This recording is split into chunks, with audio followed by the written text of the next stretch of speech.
Okay, so Sir Jolly po. Sir Jolly, ano po yung iniindang pananakit ng katawan ngayon? Yung sa balikat, tapos dito sa paa. Yung banda rito. Ano nararamdaman niya ngayon? Okay na? Dito na, okay. So, Sir Jolly, since tapos na po tayo sa session, ano po yung mga pagbabago nararamdaman niyo sa katawan niya? Parang gumaan yung pakiramdam ko. Feeling ko, mabilis ako tumakbo. Runner pala. Oo. Pagiging runner pala, sir. Gumaan yung mga muscle ko, yung mga yung condition ng katawan ko, parang light na light. Okay po.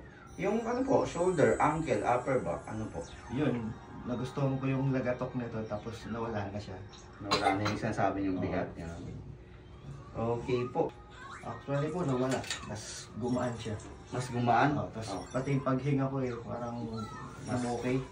Sige po, check po natin ha. Meron po ang isa pang pahabol. Sabi niyo 15 years po itong ankle niyo eh.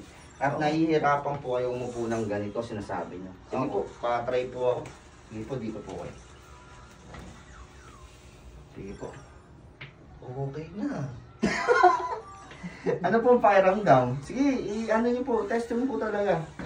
Ipapa-check ko po nang ipapa-check sa inyo para po mapatunayan po natin na nawala po ba o ano, kung may natira. Okay na po siya. Wala nang parang pumipigil. Opo, yung kumikirot na ganun sa... Yung parang naglalak lang siya na hanggang doon lang siya. Ngayon, wala na po siya. May balance na ako pag bumabangon. Pag bumabangon. Nahihirapan po pala kayo niyan. Pag naupo akong ganito, tapos pagtatayo ko, wala akong balance. Ngayon, okay na po. Grabe. Okay na.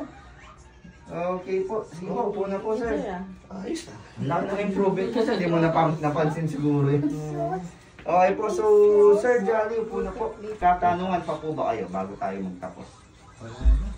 Wala na. Satisfied. Okay po. So Sir Jolly, maraming salamat po sa tiwala. First time po pero sa akin nyo talaga, sa akin pa kayo nagpa-bone set. At saan po, taga saan pa po kayo? Pampanga po. Pampanga. Dinayo nyo pa ako. Maraming salamat po.